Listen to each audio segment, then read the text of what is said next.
Feyd-Rautha thought. Let them think on this slave who tried to turn the knife he thought poisoned and use it against me. Let them wonder how a gladiator could come into this arena ready for such an attempt. And let them always be aware they cannot know for sure which of my hands carries the poison. Feyd-Rautha stood in silence, watching the slowed motions of the slave. The man moved within a hesitation awareness. There was an orthographic thing on his face now for every watcher to recognize. The death was written there. The slave knew it had been done to him, and he knew how it had been done. The wrong blade had carried the poison. "You," the man moaned. Feyd-Rautha drew back to give death its space. The paralyzing drug in the poison had yet to take full effect, but the man's slowness told of its advance. The slave staggered forward as though drawn by a string, one dragging step at a time. Each step was the only step in his universe. He still clutched his knife, but its point wavered. "One day, one of us will get you," he gasped. A sad little moo contorted his mouth. He sat, sagged, then stiffened and rolled away from Feyd-Rautha, face down. Feyd-Rautha advanced in the silent arena, put a toe under the gladiator, and rolled him onto his back to give the galleries a clear view of the face when the poison began its twisting, wrenching work on the muscles. But the gladiator came over with his own knife protruding from his breast. In spite of frustration, there was for Feyd-Rautha a measure of admiration for the effort this slave had managed in overcoming the paralysis to do this thing to himself. With the admiration came the realization that here was truly a thing to fear. That which makes a man superhuman is terrifying. As he focused on this thought, Feyd-Rautha became conscious of the eruption of noise from the stands and galleries around him. They were cheering with utter abandon. Feyd-Rautha turned, looking up at them. All were cheering except the Baron, who sat with hand to chin in deep contemplation. And the Count and his lady, both of whom were staring down at him, their faces masked by smiles. Count Fenring turned to his lady, said, "A resourceful young man, eh, my dear?" "His synaptic responses are very swift," she said. The Baron looked at her, at the Count, returned his attention to the arena, thinking, "If someone could get that close to one of mine." Rage began to replace his fear. "I'll have the slave master dead over a slow fire this night. And if this Count and his lady had a hand in it..." The conversation in the Baron's box was remote movement to Feyd-Rautha, the voices drowned in the foot-stamping chant that came now from all around. "Head! Head! Head! Head!" The Baron scowled, seeing the way Feyd-Rautha turned to him. Languidly, controlling his rage with difficulty, the Baron waved his hand toward the young man standing in the arena beside the sprawled body of the slave. "Give the boy a head. He earned it by exposing the slave-master." Feyd-Rautha saw the signal of agreement, thought, "They think they honor me. Let them see what I think." He saw his handlers approaching with a saw-knife to do the honors, waved them back, repeated the gesture as they hesitated. "They think they honor me with just a head," he thought. He bent and crossed the gladiator's hands around the protruding knife handle, then removed the knife and placed it in the limp hands. It was done in an instant, and he straightened, beckoned his handlers. "Bury this slave intact with his knife in his hands," he said. "The man earned it." In the golden box, Count Fenring leaned close to the Baron, said, "A grand gesture, that, true bravura. Your nephew has style as well as courage." "He insults the crowd by refusing their head," the Baron muttered. "Not at all," Lady Fenring said. She turned, looking up at the tiers around them. And the Baron noted the line of her neck, a truly lovely flowing of muscles, like a young boy's. "They like what your nephew did," she said. As the import of Feyd-Rautha's gesture penetrated to the most distant seats, as the people saw the handlers carrying off the dead gladiator intact, the Baron watched them and realized she had interpreted the reaction correctly. The people were going wild, beating on each other, screaming and stamping. The Baron spoke wearily. "I shall have to order a fete. You cannot send people home like this, their energies unspent. They must see that I share their elation." He gave a hand signal to his guard, and a servant above them dipped the Harkonnen orange pennant over the box once, twice, 3 times, signal for a fete. Feyd-Rautha crossed the arena to stand beneath the golden box, his weapons sheathed, arms hanging at his sides. Above the undiminished frenzy of the crowd, he called, "A fete, uncle?" The noise began to subside as people saw the conversation and waited. "In your honor, Feyd," the Baron called down. And again he caused the pennant to be dipped in signal. Across the arena the Prue barriers had been dropped, and young men were leaping down into the arena, racing toward Feyd-Rautha. "You ordered the Prue shields dropped, Baron?" the Count asked. "No one will harm the lad," the Baron said. "He's a hero." The first of the charging mass reached Feyd-Rautha, lifted him on their shoulders, began parading around the arena. "He could walk unarmed and unshielded through the poorest quarters of Harco tonight," the Baron said. "They'd give him the last of their food and drink, just for his company." The Baron pushed himself from his chair, settled his weight into his suspensors. "You will forgive me, please. There are matters that require my immediate attention. The guard will see you to the keep."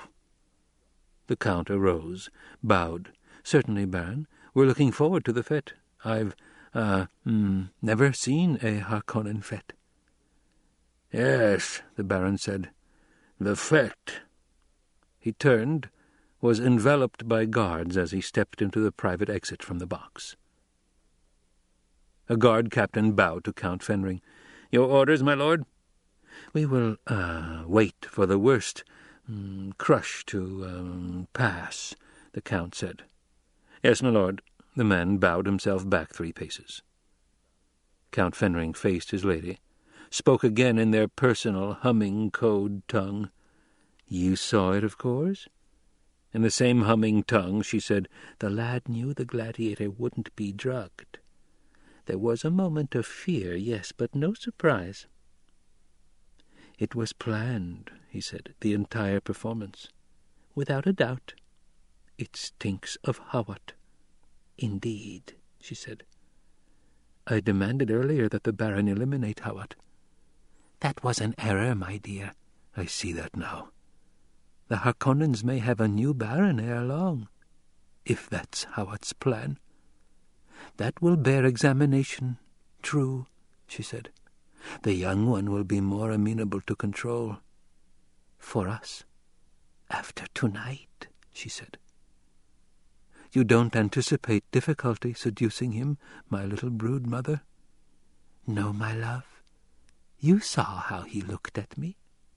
"Yes, and I can see now why we must have that bloodline." "Indeed, and it's obvious we must have a hold on him. I'll plant deep in his deepest self the necessary prana-bindu phrases to bend him." "We'll leave as soon as possible, as soon as you're sure," he said. She shuddered. "By all means. I should not want to bear a child in this terrible place." "The things we do in the name of humanity," he said. "Yours is the easy part," she said. "There are some ancient prejudices I overcome," he said. They're quite primordial, you know." "My poor dear," she said, and patted his cheek. "You know this is the only way to be sure of saving that bloodline." He spoke in a dry voice. "I quite understand what we do." "We won't fail," she said. "Guilt starts as a feeling of failure," he reminded. "There'll be no guilt," she said. "Hypnoligation of that Feyd-Rautha psyche, and his child in my womb, then we go." "That uncle," he said. "Have you ever seen such distortion?" "He's pretty fierce," she said. "But the nephew could well grow to be worse." "Thanks to that uncle." "You know, when you think that this lad could have been with some other upbringing, with the Atreides code to guide him, for example." "It's sad," she said. "Would that we could have saved both the Atreides youth and this one. From what I heard of that young Paul, a most admirable lad, good union of breeding and training." He shook his head. "But we shouldn't waste sorrow over the aristocracy of misfortune." "There's a Bene Gesserit saying," she said. "You have sayings for everything," he protested. "You'll like this one," she said. "It goes, 'Do not count a human dead until you've seen his body. And even then you can make a mistake.'"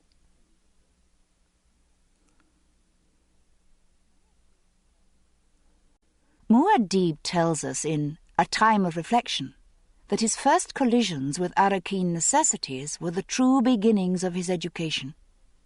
He learned then how to pole the sand for its weather, learned the language of the wind's needles stinging his skin, learned how the nose can buzz with sand itch, and how to gather his body's precious moisture around him to guard it and preserve it. As his eyes assumed the blue of the Ibad, he learned the Chakobsa way. Stilgar's preface to Muad'Dib the Man, by the Princess Irulan. Stilgar's troop, returning to the Sietch with its 2 strays from the desert, climbed out of the basin in the waning light of the first moon. The robed figures hurried with the smell of home in their nostrils. Dawn's grey line behind them was brightest at the notch in their horizon calendar that marked the middle of autumn, the month of Caprock. Wind-raked dead leaves strewed the cliff base where the Sietch children had been gathering them, but the sounds of the troop's passage, except for occasional blunderings by Paul and his mother, could not be distinguished from the natural sounds of the night. Paul wiped sweat-caked dust from his forehead, felt a tug at his arm, heard Chani's voice hissing, "Do as I told you. Bring the fold of your hood down over your forehead. Leave only the eyes exposed. You waste moisture." A whispered command behind them demanded silence. "The desert hears you." A bird chirruped from the rocks high above them. The troop stopped, and Paul sensed abrupt tension. There came a faint thumping from the rocks, a sound no louder than mice jumping in the sand. Again the bird chirruped. A stir passed through the troop's ranks. And again the mouse thumping pecked its way across the sand. Once more the bird chirruped. The troop resumed its climb up into a crack in the rocks, but there was a stillness of breath about the Fremen now that filled Paul with caution, and he noted covert glances toward Chani, the way she seemed to withdraw, pulling in upon herself. There was rock underfoot now, a faint grey swishing of robes around them, and Paul sensed a relaxing of discipline, but still that quiet of the person about Chani and the others. He followed a shadow shape, up steps, a turn, more steps, into a tunnel, past 2 moisture-sealed doors, and into a globe-lighted narrow passage with yellow rock walls and ceiling.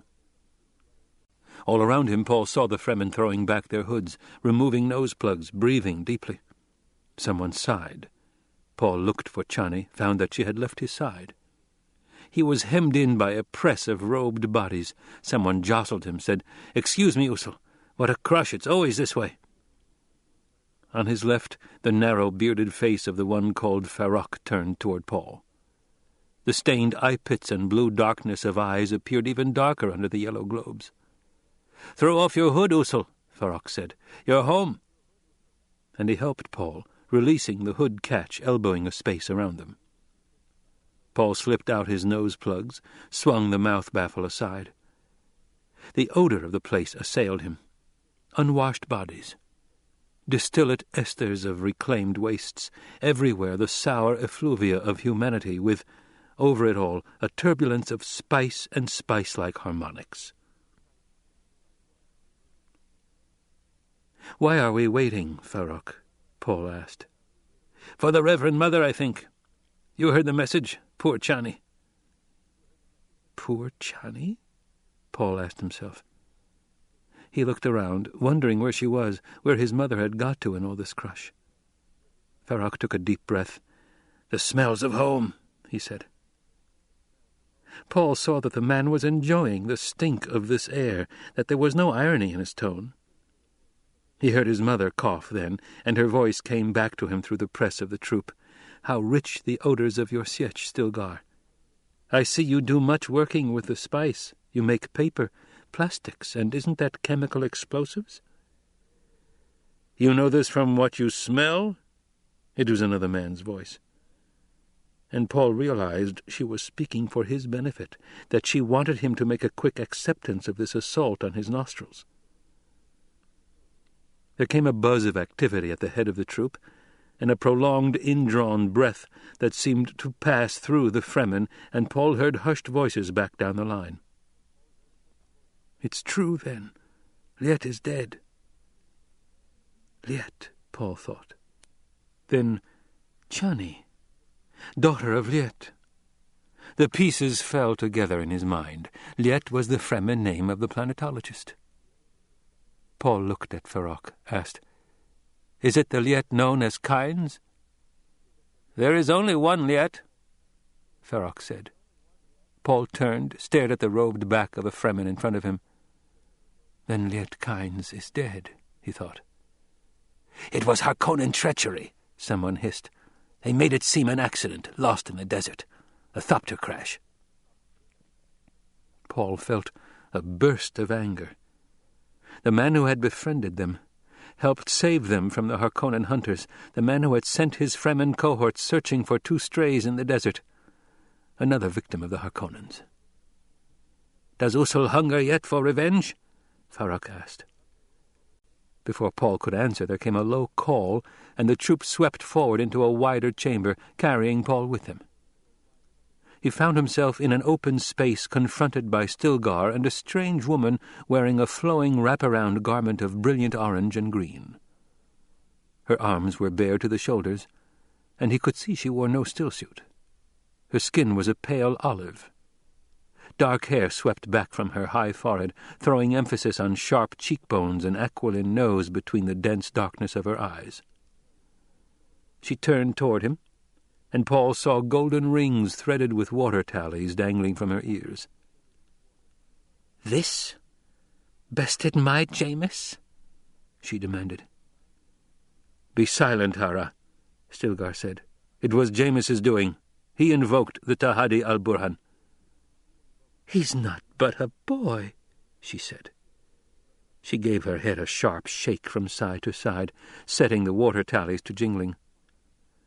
"My children made fatherless by another child? Surely 'twas an accident." "Usul, how many years have you?" Stilgar asked. 15 standard, Paul said. Stilgar swept his eyes over the troop. "Is there one among you cares to challenge me?" Silence. Stilgar looked at the woman. "Until I've learned his weirding ways, I'd not challenge him." She returned his stare. "But you saw the stranger woman who went with Chani to the Reverend Mother?" Stilgar asked. "She's an out-frain Sayadina, mother to this lad. The mother and son are masters of the weirding ways of battle." "Lisan al-Gaib," the woman whispered. Her eyes held awe as she turned them back toward Paul.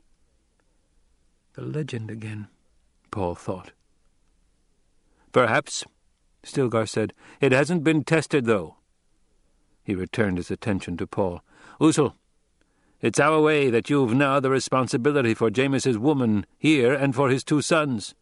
His yali, his quarters are yours. His coffee service is yours. And this, his woman.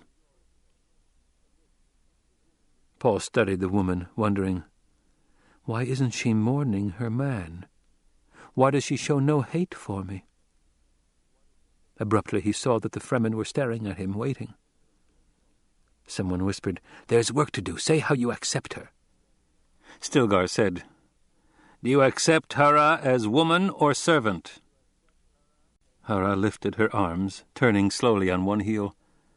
"I am still young, Usul. It said I still look as young as when I was with Geoff, before Jamis bested him." Jamis killed another to win her, Paul thought.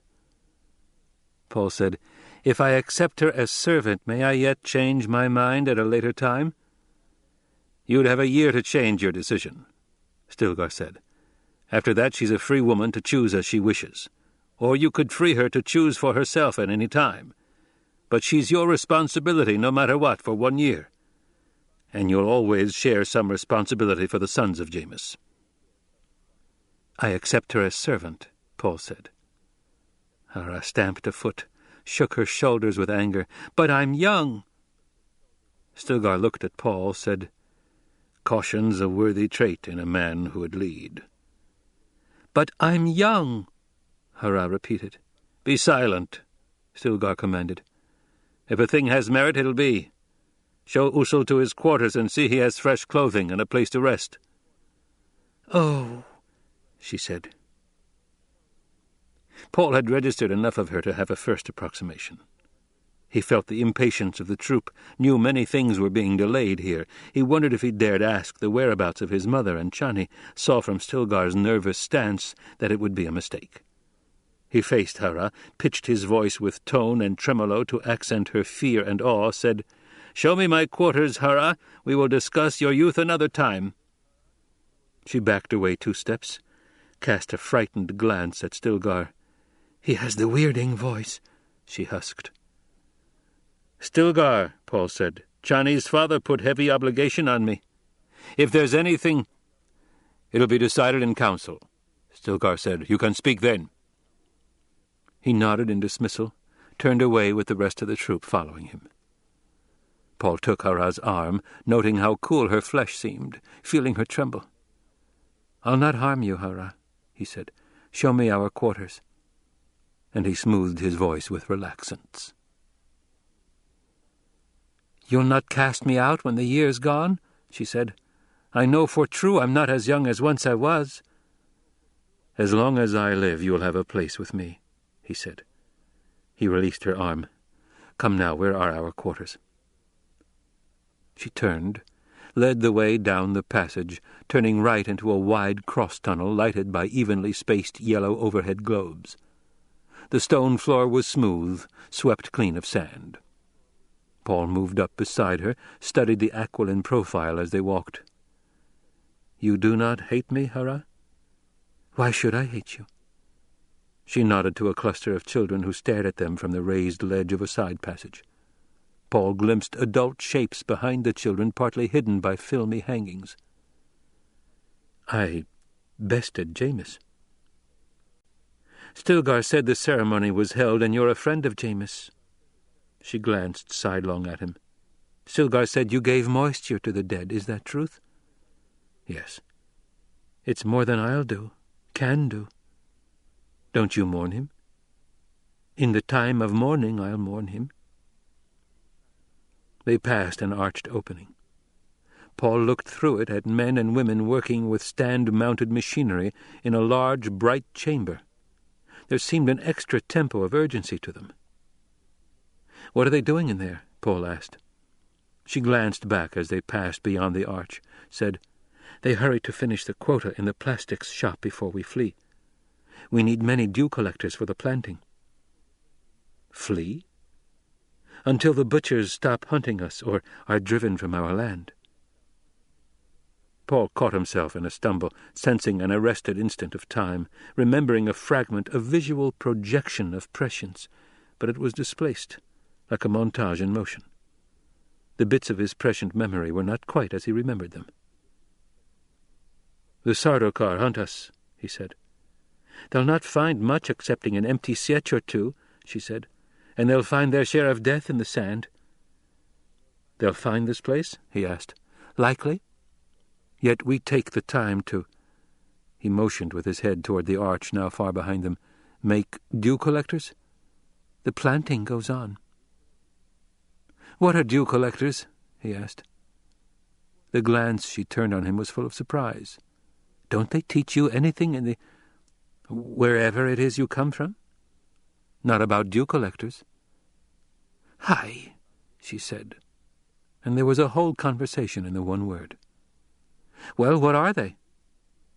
"Each bush, each weed you see out there in the erg," she said, "how do you suppose it lives when we leave it? Each is planted most tenderly in its own little pit. The pits are filled with smooth ovals of chromoplastic. Light turns them white. You can see them glistening in the dawn if you look down from a high place. White reflects. But when old Father Sun departs, the chromoplastic reverts to transparency in the dark. It cools with extreme rapidity. The surface condenses moisture out of the air. That moisture trickles down to keep our plants alive." "Dew collectors," he muttered, enchanted by the simple beauty of such a scheme. "I'll mourn Jameis in the proper time for it," she said, as though her mind had not left his other question. "He was a good man, Jameis, but quick to anger. A good provider, Jameis, and a wonder with the children. He made no separation between Jaff's boy, my firstborn, and his own true son. They were equal in his eyes." She turned a questing stare on Paul. "Would it be that way with you, Usul?" "We don't have that problem. But if—" "Hurrah!" She recoiled at the harsh edge in his voice. They passed another brightly lighted room, visible through an arch on their left. "What's made there?" he asked. "They repair the weaving machinery," she said. "But it must be dismantled by tonight." She gestured at a tunnel branching to their left. "Through there and beyond, that's food processing and still suit maintenance." She looked at Paul. "Your suit looks new, but if it needs work, I'm good with suits. I work in the factory in season." They began coming on knots of people now, and thicker clusterings of openings in the tunnel's sides. A file of men and women passed them carrying packs that gurgled heavily, the smell of spice strong about them. "They'll not get our water," Hurrah said, "or our spice. You can be sure of that." Paul glanced at the openings in the tunnel walls, seeing the heavy carpets on the raised ledge, glimpses of rooms with bright fabrics on the walls, piled cushions. People in the openings fell silent at their approach, followed Paul with untamed stares.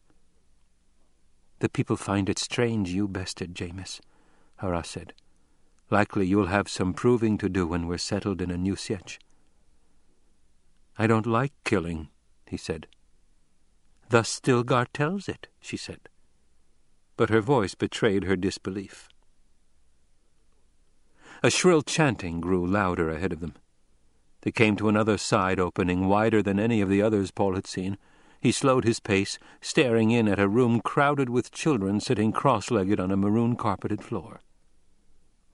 At a chalkboard against the far wall stood a woman in a yellow wraparound, a projecto stylus in one hand. The board was filled with designs, circles, wedges, and curves, snake tracks and squares, flowing arcs split by parallel lines. The woman pointed to the designs one after the other as fast as she could move the stylus, and the children chanted in rhythm with her moving hand. Paul listened, hearing the voices grow dimmer behind as he moved deeper into the sietch with Hurrah. "Tree," the children chanted. "Tree, grass, dune, wind, mountain, hill, fire, lightning, rock, rocks, dust, sand, heat, shelter, heat, full, winter, cold, empty, erosion, summer, cavern, day, tension, moon, night, caprock, sand tide, slope, planting, binder." "You conduct classes at a time like this?" Paul asked. Her face went sombre, and grief edged her voice. What Liet taught us, we cannot pause an instant in that. Liet, who is dead, must not be forgotten. It's the Chakobsa way. She crossed the tunnel to the left, stepping up onto a ledge, parted gauzy orange hangings, and stood aside. Your Yali is ready for you, Usul. Paul hesitated before joining her on the ledge. He felt a sudden reluctance to be alone with this woman. It came to him that he was surrounded by a way of life that could only be understood by postulating an ecology of ideas and values. He felt that this Fremen world was fishing for him, trying to snare him in its ways, and he knew what lay in that snare: the wild jihad, the religious war he felt he should avoid at any cost. "This is your Yali," Hara said. "Why do you hesitate?" Paul nodded, joining her on the ledge. He lifted the hangings across from her, feeling metal fibers in the fabric, followed her into a short entranceway and then into a larger room, square, about 6 meters to a side, thick blue carpets on the floor, blue and green fabrics hiding the rock walls, glow globes tuned to yellow overhead, bobbing against draped yellow ceiling fabrics. The effect was that of an ancient tent. Hara stood in front of him, left hand on hip, her eyes studying his face. "The children are with a friend," she said. "They will present themselves later." Paul masked his unease beneath a quick scanning of the room. Thin hangings to the right, he saw, partly concealed a larger room with cushions piled around the walls. He felt a soft breeze from an air duct, saw the outlet cunningly hidden in a pattern of hangings directly ahead of him. "Do you wish me to help you remove your stillsuit?" Hara asked. "No, thank you." "Shall I bring food?" "Yes." "There is a reclamation chamber off the other room," she gestured, "for your comfort and convenience when you're out of your stillsuit." "You said we have to leave this sietch," Paul said. "Shouldn't we be packing or something?" "It will be done in its time," she said. "The butchers have yet to penetrate to our region." Still she hesitated, staring at him. "What is it?" he demanded. "You've not the eyes of the Ibad," she said. "It's strange, but not entirely unattractive." "Get the food," he said. "I'm hungry." She smiled at him, a knowing woman's smile that he found disquieting. "I am your servant," she said, and whirled away in one lithe motion, ducking behind a heavy wall hanging that revealed another passage before falling back into place. Feeling angry with himself, Paul brushed through the thin hanging on the right and into the larger room. He stood there a moment, caught by uncertainty, and he wondered where Chani was, Chani who had just lost her father. "We're alike in that," he thought. A wailing cry sounded from the outer corridors, its volume muffled by the intervening hangings. It was repeated, a bit more distant, and again. Paul realized someone was calling the time. He focused on the fact that he had seen no clocks. The faint smell of burning creosote bush came to his nostrils, riding on the omnipresent stink of the sietch. Paul saw that he had already suppressed the odorous assault on his senses. And he wondered again about his mother, how the moving montage of the future would incorporate her, and the daughter she bore. Mutable time-awareness danced around him. He shook his head sharply, focusing his attention on the evidences that spoke of profound depth and breadth in this Fremen culture that had swallowed them, with its subtle oddities. He had seen a thing about the caverns and this room, a thing that suggested far greater differences than anything he had yet encountered. There was no sign of a poison snooper here, no indication of their use anywhere in the cave warren. Yet he could smell poisons in the sietch stench, strong ones, common ones. He heard a rustle of hangings, thought it was Hara returning with food, and turned to watch her. Instead, from beneath a displaced pattern of hangings, he saw 2 young boys, perhaps aged 9 and 10, staring out at him with greedy eyes. Each wore a small, kinjal type of crysknife, rested a hand on the hilt. And Paul recalled the stories of the Fremen, that their children fought as ferociously as the adults.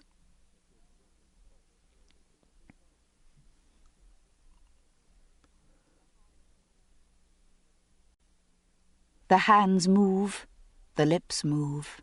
Ideas gush from his words, and his eyes devour. He is an island of selfdom. Description from a manual of Muad'Dib by the Princess Irulan. Phosphor tubes in the faraway upper reaches of the cavern cast a dim light onto the thronged interior, hinting at the great size of this rock-enclosed space. Larger, Jessica saw, than even the gathering hall of her Bene Gesserit school. She estimated there were more than 5,000 people gathered out there beneath the ledge where she stood with Stilgar. And more were coming. The air was murmurous with people. "Your son has been summoned from his rest, Saadina," Stilgar said. "Do you wish him to share in your decision?" Could he change my decision? "Certainly. The air with which you speak comes from your own lungs, but—" "The decision stands," she said. But she felt misgivings, wondering if she should use Paul as an excuse for backing out of a dangerous course. There was an unborn daughter to think of as well. What endangered the flesh of the mother endangered the flesh of the daughter. Men came with rolled carpets, grunting under the weight of them, stirring up dust as the loads were dropped onto the ledge. Stilgar took her arm, led her back into the acoustical horn that formed the rear limits of the ledge. He indicated a rock bench within the horn. "The Reverend Mother will sit here, but you may rest yourself until she comes." "I prefer to stand," Jessica said. She watched the men unroll the carpets, covering the ledge, looked out at the crowd. There were at least 10,000 people on the rock floor now. And still they came. Out on the desert, she knew it already was red nightfall. But here in the cavern hall was perpetual twilight, a grey vastness thronged with people come to see her risk her life. A way was opened through the crowd to her right, and she saw Paul approaching, flanked by 2 small boys. There was a swaggering air of self-importance about the children. They kept hands on knives, scowled at the wall of people on either side. "The sons of Jamis who are now the sons of Usul," Stilgar said. "They take their escort duties seriously." He ventured a smile at Jessica. Jessica recognized the effort to lighten her mood and was grateful for it, but couldn't take her mind from the danger that confronted her. "I had no choice but to do this," she thought. "We must move swiftly if we're to secure our place among these Fremen." Paul climbed to the ledge, leaving the children below. He stopped in front of his mother, glanced at Stilgar, back to Jessica. "What is happening? I thought I was being summoned to council." Stilgar raised a hand for silence, gestured to his left where another way had been opened in the throng. Chani came down the lane opened there, her elfin face set in lines of grief. She had removed her stillsuit and wore a graceful blue wraparound that exposed her thin arms. Near the shoulder on her left arm, a green kerchief had been tied. Green for mourning, Paul thought. It was one of the customs the 2 sons of Jamis had explained to him by indirection, telling him they wore no green because they accepted him as guardian father. "Are you the Lisan al-Gaib?" they had asked. And Paul had sensed the jihad in their words, shrugged off the question with one of his own, learning then that Caliph, the elder of the 2, was 10 and the natural son of Giaf. Orlap, the younger, was 8, the natural son of Jamis. It had been a strange day with these 2 standing guard over him because he asked it, keeping away the curious, allowing him the time to nurse his thoughts and prescient memories, to plan a way to prevent the jihad. Now, standing beside his mother on the cavern ledge and looking out at the throng, he wondered if any plan could prevent the wild outpouring of fanatic legions. Chani, nearing the ledge, was followed at a distance by 4 women carrying another woman in a litter. Jessica ignored Chani's approach, focusing all her attention on the woman in the litter. A crone, a wrinkled and shriveled ancient thing in a black gown with hood thrown back to reveal the tight knot of grey hair and the stringy neck. The litter carriers deposited their burden gently on the ledge from below, and Chani helped the old woman to her feet. "So, this is their reverend mother," Jessica thought. The old woman leaned heavily on Chani as she hobbled toward Jessica, looking like a collection of sticks draped in the black robe. She stopped in front of Jessica, peered upward for a long moment before speaking in a husky whisper. "So, you're the one." The old head nodded once precariously on the thin neck. "The shut-out Mapes was right to pity you." Jessica spoke quickly, scornfully. "I need no one's pity." "That remains to be seen," husked the old woman. She turned with surprising quickness and faced the throng. "Tell them, Stilgar." "Must I?" he asked. "We are the people of Misr," the old woman rasped.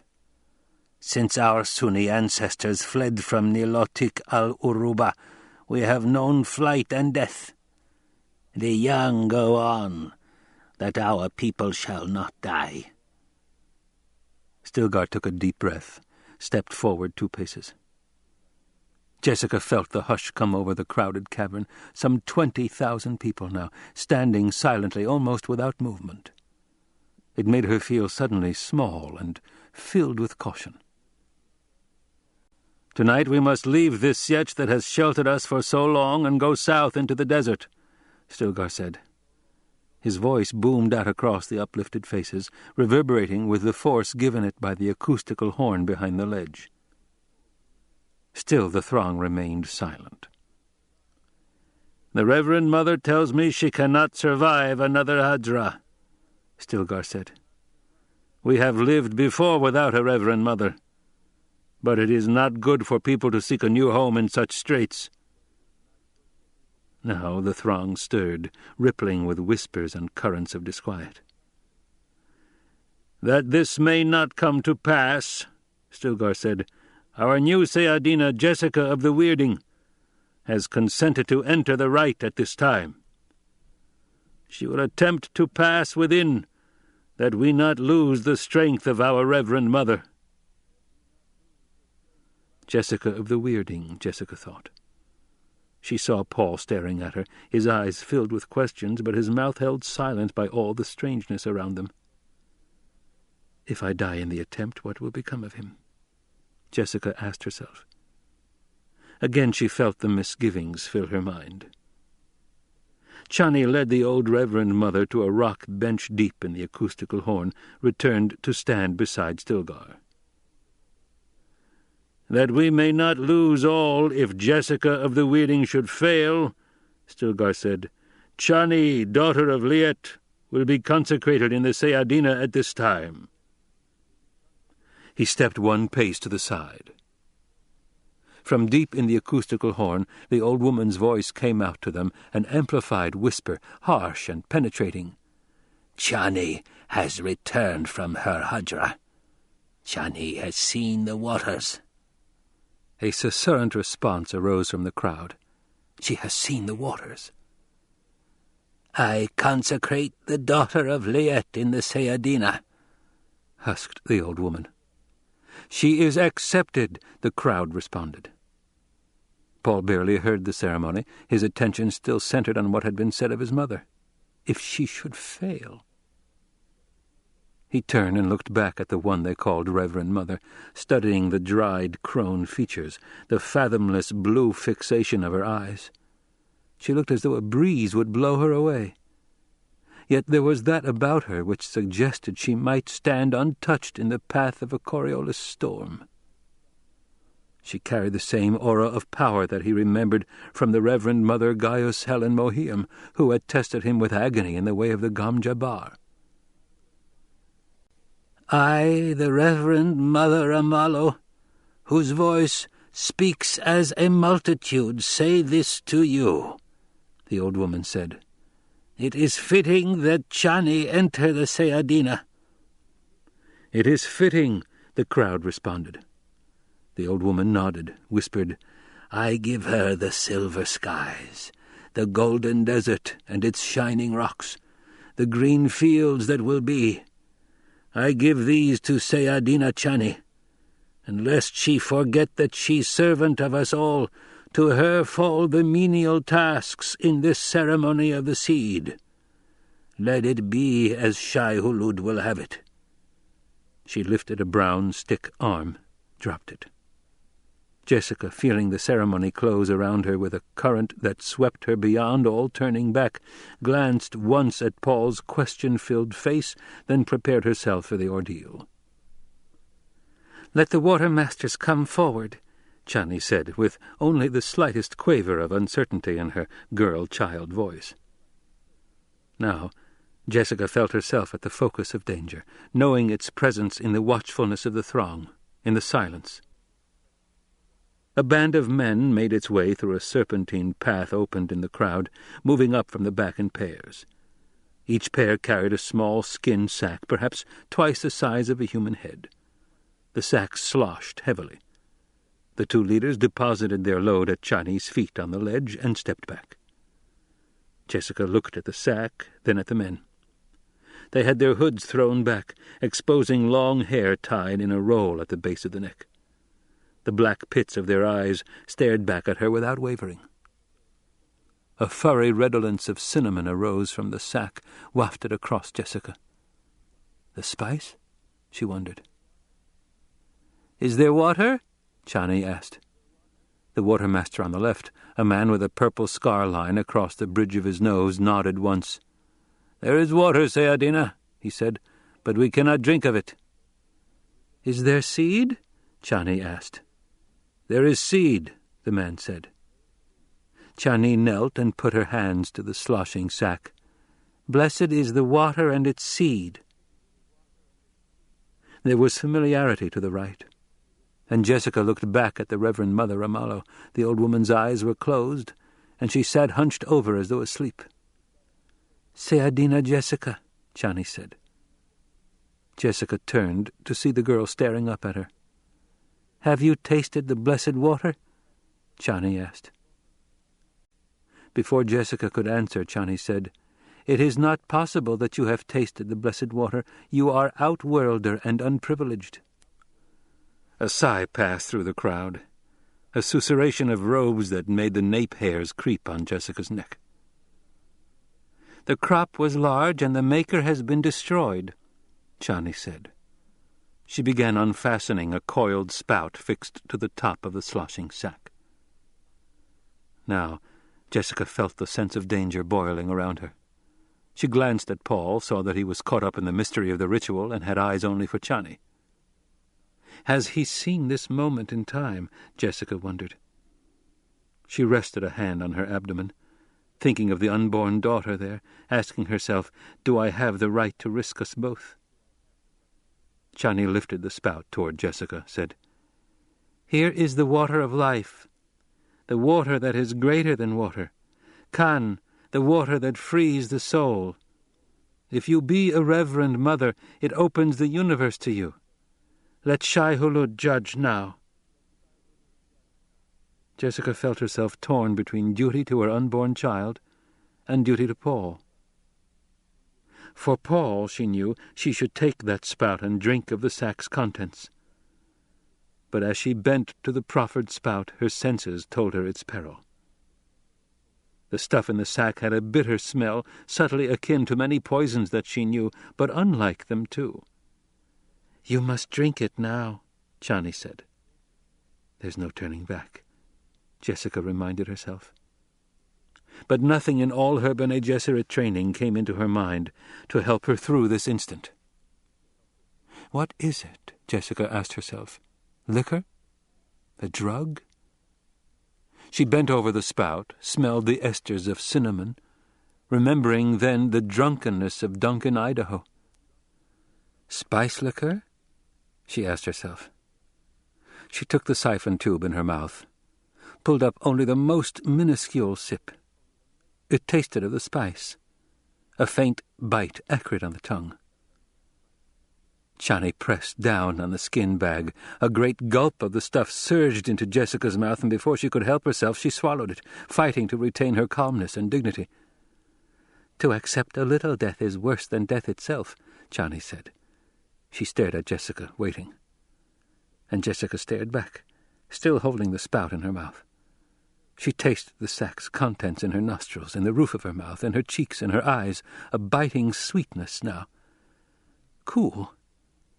Again Chani sent the liquid gushing into Jessica's mouth. Delicate. Jessica studied Chani's face, elfin features, seeing the traces of Liet Kynes there as yet unfixed by time. "This is a drug they feed me," Jessica told herself. But it was unlike any other drug of her experience, and Bene Gesserit training included the taste of many drugs. Chani's features were so clear as though outlined in light. A drug. Whirling silence settled around Jessica. Every fibre of her body accepted the fact that something profound had happened to it. She felt that she was a conscious mote, smaller than any subatomic particle, yet capable of motion and of sensing her surroundings. Like an abrupt revelation, the curtains whipped away. She realized she had become aware of a psychokinesthetic extension of herself. She was the mote, yet not the mote. The cavern remained around her, the people. She sensed them, Paul, Chani, Stilgar, the Reverend Mother Amalo. Reverend Mother. At the school there had been rumors that some did not survive the Reverend Mother ordeal, that the drug took them. Jessica focused her attention on the Reverend Mother Amalo, aware now that all this was happening in a frozen instant of time, suspended time for her alone. Why is time suspended? She asked herself. She stared at the frozen expressions around her, seeing a dust mote above Chani's head, stopped there, waiting. The answer to this instant came like an explosion in her consciousness. Her personal time was suspended to save her life. She focused on the psychokinesthetic extension of herself, looking within, and was confronted immediately with a cellular core, a pit of blackness from which she recoiled. That is the place where we cannot look, she thought. There is the place the Reverend Mothers are so reluctant to mention, the place where only Kwisatz Haderach may look.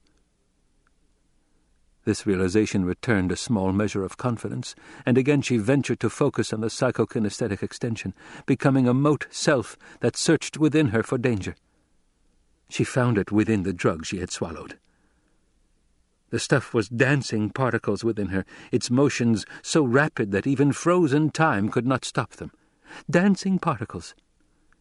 She began recognizing familiar structures, atomic linkages, a carbon atom here, helical wavering, a glucose molecule. An entire chain of molecules confronted her, and she recognized a protein, a methyl protein configuration.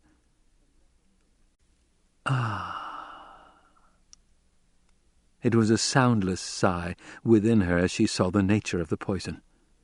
With her psychokinesthetic probing, she moved into it, shifted an oxygen mote, allowed another carbon mote to link, reattached a linkage of oxygen, hydrogen. The change spread faster and faster as the catalyzed reaction opened its surface of contact. The suspension of time relaxed its hold upon her, and she sensed motion. The tube spout from the sack was touched to her mouth, gently, collecting a drop of moisture. Chani's taking the catalyst from my body to change the poison in that sack, Jessica thought. Why? Someone eased her to a sitting position. She saw the old Reverend Mother Amalo being brought to sit beside her on the carpeted ledge. A dry hand touched her neck. And there was another psychokinesthetic mote within her awareness. Jessica tried to reject it, but the mote swept closer. Closer. They touched. It was like an ultimate simpatico, being two people at once. Not telepathy, but mutual awareness. With the old Reverend Mother. But Jessica saw that the Reverend Mother didn't think of herself as old. An image unfolded before the mutual mind's eye, a young girl with a dancing spirit and tender humor. Within the mutual awareness, the young girl said, "Yes, that is how I am." Jessica could only accept the words, not respond to them. "You will have it all soon, Jessica," the inward image said. "This is hallucination," Jessica told herself. "You know better than that," the inward image said. "Swiftly now. Do not fight me. There isn't much time. There came a long pause. Then, "You should have told us you were pregnant." Jessica found the voice that talked within the mutual awareness. "Why? This changes both of you. Holy Mother, what have we done?" Jessica sensed a forced shift in the mutual awareness, saw another mote presence with the inward eye. The other mote darted wildly here, there, circling. It radiated pure terror. "You'll have to be strong," the old Reverend Mother's image presence said. "Be thankful it's a daughter you carry. This would have killed a male fetus. Now, carefully, gently, touch your daughter presence. Be your daughter presence. Absorb the fear. Soothe. Use your courage and your strength. Gently now, gently." The other whirling mote swept near, and Jessica compelled herself to touch it. Terror threatened to overwhelm her. She fought it the only way she knew. "I shall not fear. Fear is the mind killer." The litany brought a semblance of calm. The other mote lay quiescent against her. Words won't work, Jessica told herself. She reduced herself to basic emotional reactions. Radiated love, comfort, a warm snuggling of protection. The terror receded. Again the presence of the old Reverend Mother asserted itself, but now there was a tripling of mutual awareness, two active and one that lay quietly absorbing. "Time compels me," the Reverend Mother said within the awareness. "I have much to give you, and I do not know if your daughter can accept all this while remaining sane. But it must be. The needs of the tribe are paramount. What? Remain silent and accept." This ends Disc 14. Dune, Disc 15. Experiences began to unroll before Jessica. It was like a lecture strip in a subliminal training projector at the Bene Gesserit school, but faster, blindingly faster, yet distinct. She knew each experience as it happened. There was a lover, virile, bearded, with the Fremen eyes, and Jessica saw his strength and tenderness, all of him in one blink moment through the Reverend Mother's memory. There was no time now to think of what this might be doing to the daughter fetus, only time to accept and record. The experiences poured in on Jessica, birth, life, death, important matters and unimportant, an outpouring of single-view time. Why should a fall of sand from a cliff-top stick in the memory, she asked herself. Too late. Jessica saw what was happening. The old woman was dying, and in dying, pouring her experiences into Jessica's awareness as water is poured into a cup. The other mote faded back into pre-birth awareness as Jessica watched it. And, dying in conception, the old Reverend Mother left her life in Jessica's memory, with one last, sighing blur of words. "I've been a long time waiting for you," she said. "Here is my life." There it was, encapsulated, all of it, even the moment of death. "I am now a Reverend Mother," Jessica realized. And she knew with a generalized awareness that she had become, in truth, precisely what was meant by a Bene Gesserit Reverend Mother. The poison drug had transformed her. This wasn't exactly how they did it at the Bene Gesserit school, she knew. No one had ever introduced her to the mysteries of it, but she knew. The end result was the same.